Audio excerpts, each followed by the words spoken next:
You have no idea how far robots have come in the last year. These are the coolest robots we saw at CES 2026. We're in Boston Dynamics booth at CES 2026, checking out a product that is absolutely blowing up right now online. My name is Mario Bellini, and I lead the Atlas product management team at Boston Dynamics. So Atlas is our flagship humanoid robot, and we have been working in the lab the last couple of years to productize Atlas using all of the latest AI techniques and deliver the robot that you see here today. For the last couple of years, AI techniques have improved enough that we can start to do manipulation, have the robot touch the world, move objects around, understand the world the same way that people do. Can you talk to me about some of the limitations, because I found them particularly impressive in terms of how much this thing can lift, what conditions it can work in, because we're already at some really impressive stats. Yeah, so Atlas can lift up to 110 pounds instantaneously and closer to 70 kind of continuously.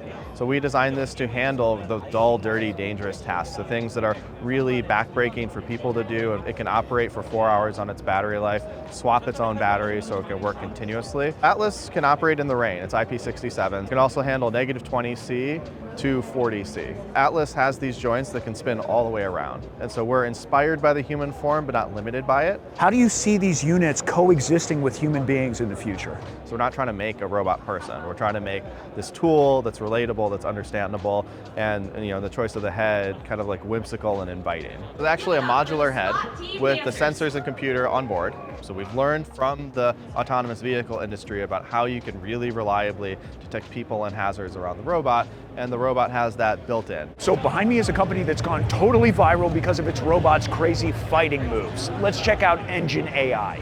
This year we bought the two models. One is a PM, and this guy is 1.38 meter tall, with 24 degrees of freedom, and the total weight is 40 kilo. So this guy can do very flexible movement. This show is money keep rolling. Oh, okay, all right. In China, people using the robots for shopping mall guided tour, for reception, answer the question. Because when you're managing 5,000 different stores, when you have employees, it's hard to train them when you have a new product. And also, robots is very attractive for the customer. Each of the store, they have a robots, more customers they want to come. I also saw it doing some other moves. Can we see some of the combinations and other stuff too? Yeah. He needs to put a little weight on that back foot. He's getting a little tippy. Yep. Whoa, he's getting a little bit tippy. Yeah. I like the little Iron Man circle in the middle. That is a touch screen. Oh, it's a touch screen, yeah, really? It's a touch screen. Okay. People can program differently.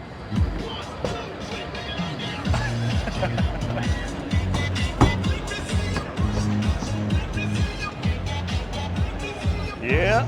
Yep. Yeah. That's pretty good. All right.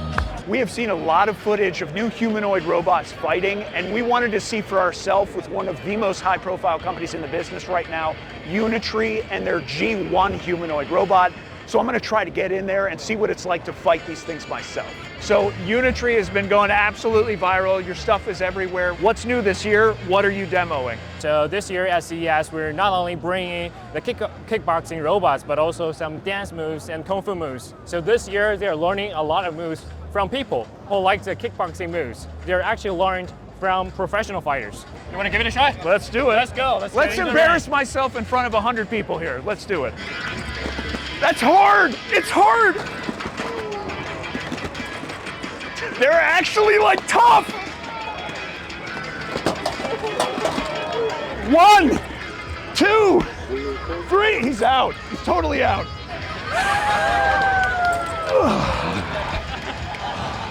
I was not expecting it. I was expecting it to be this silly little plasticky like child's fight, and it was kind of scary. What happens if somebody builds an army of these things? So after filming with Unitree at CES, we got a chance to see these G1s go head-to-head in real fights in a new league called the UFB at the BattleBots Arena. So tell me, what is the UFB? It's essentially boxing robots, right? We've got the Unitree G1s.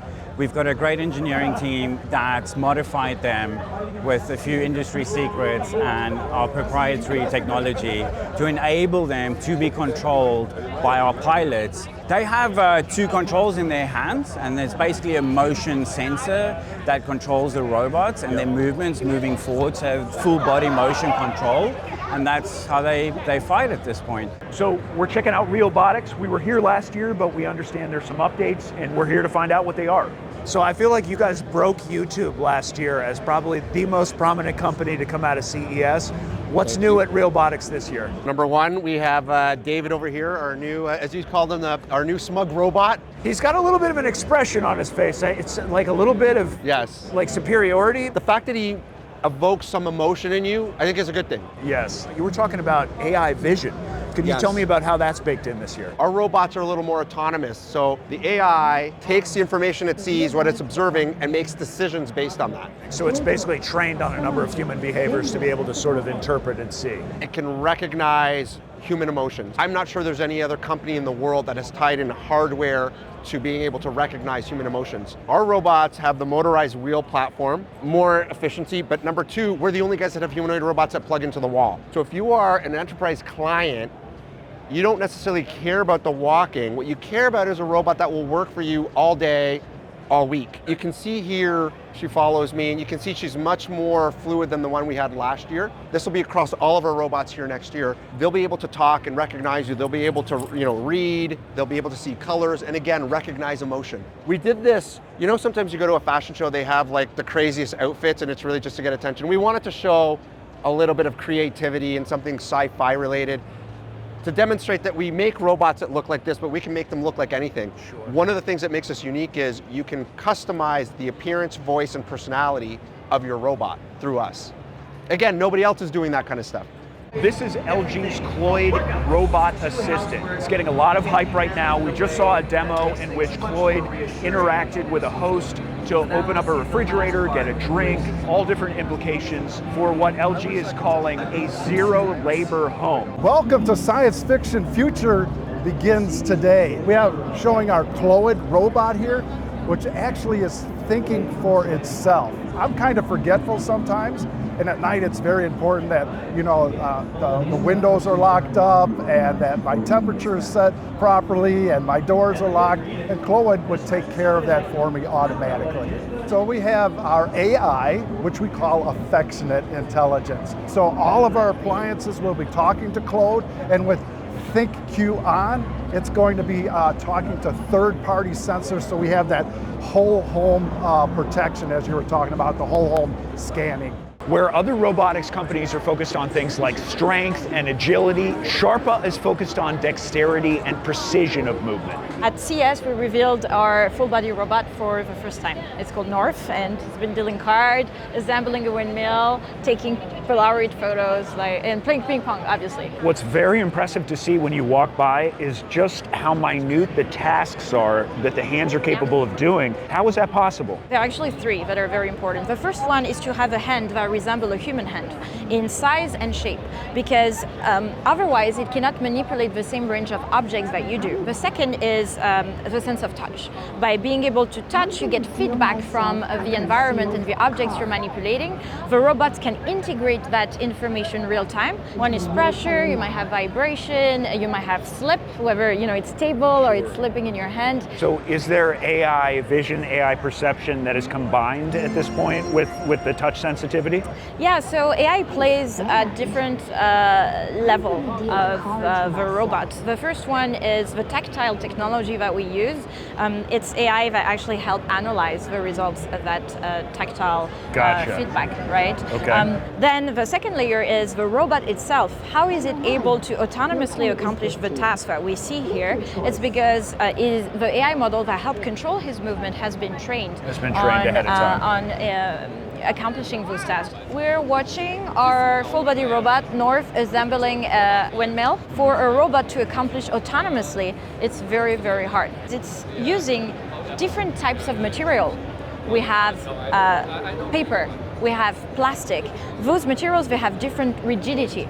So, you instinctively adjust your grasp depending on whether the material is deformable or rigid. It has to do the same, and that's where the sense of touch and the tactile sensors that we have in the fingertip really matters. So this booth actually is the one that attracts the most robot experts, because we know how difficult it is to accomplish this task. So what makes the LimX Tron series really interesting is that it's multimodal. If you look at the legs, you see that it has interchangeable wheels or feet. It's got tracks on top for a sensor kit or an arm. Essentially, it's a blank slate for the customer. And this is Tron 1, the world's first multi-motor bipedal robot. And here we can say the perfect balance capability no matter how you push robot still keep balance. And it's a multi-motor, so you can just quickly change the foot ends from the solid foot to the wheel mode. So it means that one single robot with 3 different foot ends. And this robot can be used for like security check and patching, and also as a really perfect research platform. I see a company representative over there who's actually controlling this demo right now. Is that how this robot is going to work in the future, or will this thing operate autonomously? How is this thing actually controlled? For now, we use the remote controller to control it move, and in the near future, it can be possible, it can be autonomous move. It's open API, so you can just customize your own solutions. You can install robot arm. This is one solution, and another two is voice kit. And voice kit, install voice kit, you can just interact with this robot and can integrate large language models like ChatGPT or Google Gemini, so to make robots think smarter, can give you a quick response. And also we have a sensor kit. Sensor kit means that there are some accessories like a LiDAR camera and can do autonomous navigation.